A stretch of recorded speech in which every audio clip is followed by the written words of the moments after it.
जय हिंद दोस्तों, good morning, नमस्ते सभी लोगों को। मैं राविंद्र कुमार पटवा।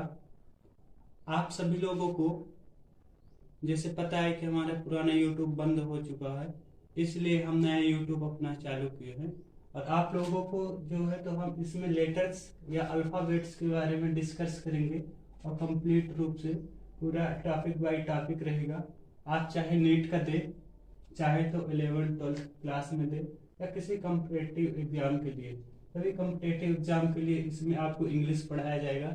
और किस तरह से क्वेश्चन आते हैं कम्पिटेटिव एग्जाम में वो भी यहाँ पर कराया जाएगा टॉपिक वाइज टॉपिक। और आपको अगर किसी प्रकार का प्रॉब्लम हो रहा है समझने में, तो आप कमेंट बॉक्स में जा करके कमेंट करेंगे और आपका जो है उसका सलूशन जरूर से जरूर दिया जाएगा। तो हम आज डिस्कस कर लेते हैं लेटर्स या अल्फाबेट्स के बारे में। जैसे आप सब लोगों को पता है कि लेटर्स जो होते हैं स्मॉलेस्ट यूनिट ऑफ किसी भी अगर लैंग्वेज की बात करते हैं उस लैंग्वेज की होती है। जैसे हम बात कर लेते हैं लेटर्स इंग्लिश में, तो इंग्लिश में कितने लेटर होते हैं? There are 26 letter in English language, मतलब 26 अक्षर अंग्रेजी में होते हैं। इन 26 अक्षर को हम अल्फाबेट्स या लेटर के नाम से जानते हैं, या हिंदी में इन्हीं को वर्णमाला भी कहा जाता है। अब इन 26 अक्षर को दो भागों में कैटेगराइज किया गया है। एक तो हमारा होता है वावल्स, दूसरा होता है कॉन्सोनेंट्स। तो वावल्स को हिंदी में बोला जाता है स्वर, जिनकी संख्या होती है 5, और कॉन्सोनेंट्स को बोला जाता है व्यंजन, जिनकी संख्या होती है 21।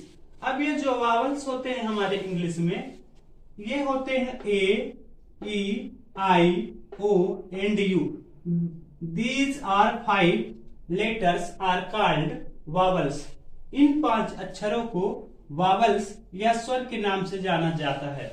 अब इनके अलावा जो भी 21 लेटर्स बचते हैं हमारे, जैसे बी हो गया, सी हो गया, डी हो गया, और भी लेटर्स हो गए, इन सभी लेटर्स को क्या कहा जाता है? कॉन्सोनेंट्स कहा जाता है।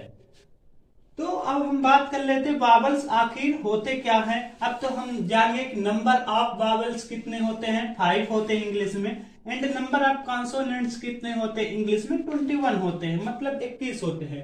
तो अब कहते किसे हैं और ये कहने के पीछे इसका रीजन क्या है?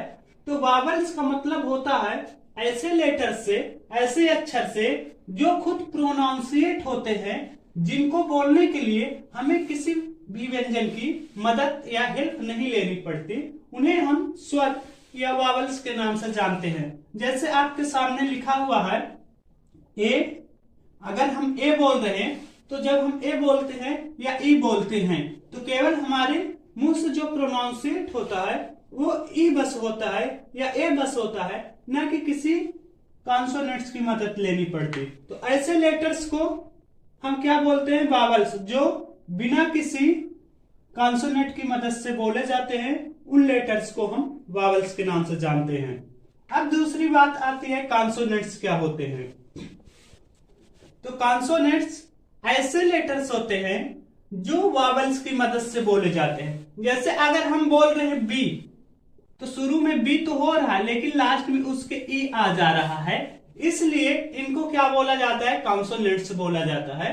तो कॉन्सोनेंट्स यानी व्यंजन ऐसे अक्षर होते हैं जो वावल्स की मदद से बोले जाते हैं, उन्हें कॉन्सोनेंट्स कहा जाता है। अब ये वावल्स और कॉन्सोनेंट्स आपस में मिलकर किसका फॉर्मेशन करते हैं? वर्ड का, इसका वर्ड, शब्द का। तो हम जैसे बोलते हैं, जितने भी शब्द बोलते हैं 24 घंटे बोलते हैं, हम बोलते हैं, आप बोलते हैं। जैसे एग्जाम्पल ले लेते हैं, जैसे पेन हो गया, बुक हो गया, टेबल हो गया, पेंसिल हो गया, ये सभी क्या है? किसी न किसी तरह के शब्द है। या तो हम जैसे बात कर लेते हैं, सीधी हो गया, रीवा हो गया, सतना हो गया, ये सभी क्या है? हमारे शब्द है। अब ये शब्द बने किससे हैं? ये शब्द हमारे बनते हैं वावल्स और कॉन्सोनेंट्स को हम आपस में जब कॉम्बिनेट करते हैं तो हमारे क्या बनते हैं? एक शब्द बनता है।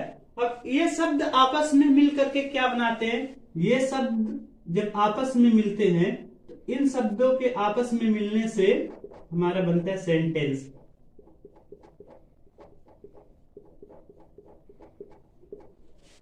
क्या बनता है दोस्तों, सेंटेंस बनता है।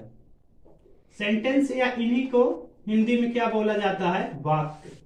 अब वाक्य जो है तो बहुत इंपॉर्टेंट होता है। जैसे बहुत सारे लोग बोलते रहते उस लैंग्वेज को, लेकिन उस लैंग्वेज का क्या हम सटीक उपयोग कर पा रहे हैं ये बात को नहीं समझ पाते। जैसे हिंदी में भी बोलते रहते, हिंदी में बहुत सारी लैंग्वेज होती है, उसके सब लैंग्वेजेस होते हैं, उपभाषाएं होती है, बोलते रहते हैं, लेकिन वो वास्तव में उसका सही सेंटेंस नहीं होता उस मातृभाषा का। उस मातृभाषा का सही अर्थ जानने के लिए हमें उसके साथ क्या क्या होना चाहिए या जानना चाहिए। एक तो सब्जेक्ट का ज्ञान होना चाहिए, दूसरा वर्ब का ज्ञान होना चाहिए, और तीसरी बात ऑब्जेक्ट का ज्ञान होना चाहिए।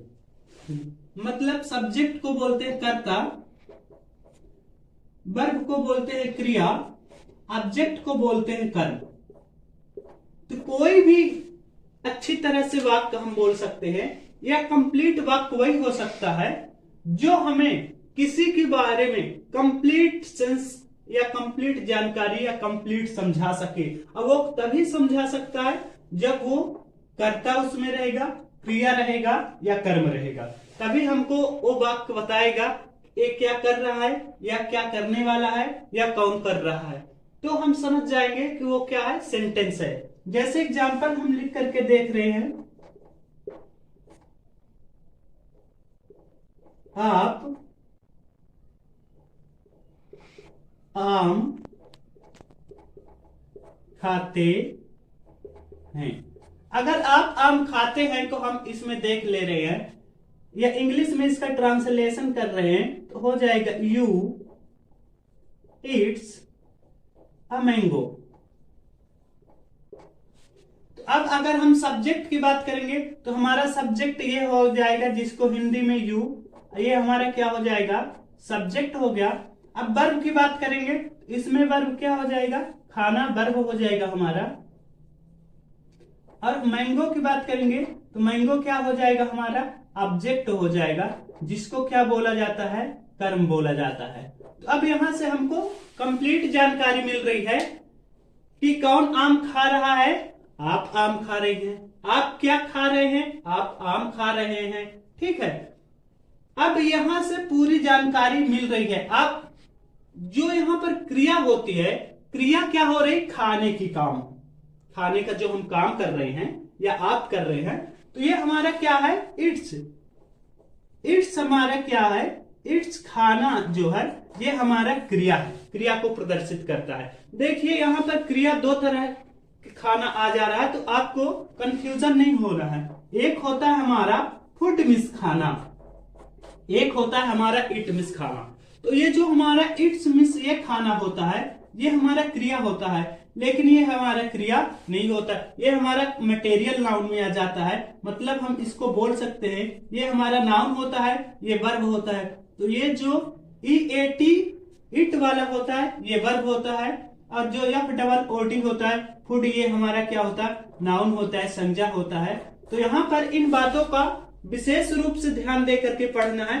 कभी कभी विद्यार्थी क्या करते हैं कि खाना तो बोल दिए, अब उनको इट्स की मीनिंग पता नहीं है कि इट मिस खाना होता है, तो फूड की मीनिंग लिख देते हैं। तो ये गलती आपको नहीं करनी है।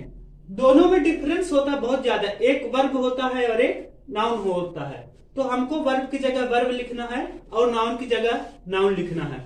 अब इसके आगे क्या होता है, सेंटेंस का प्रकार। तब तक आप लोग इसका स्क्रीनशॉट ले लीजिए, फिर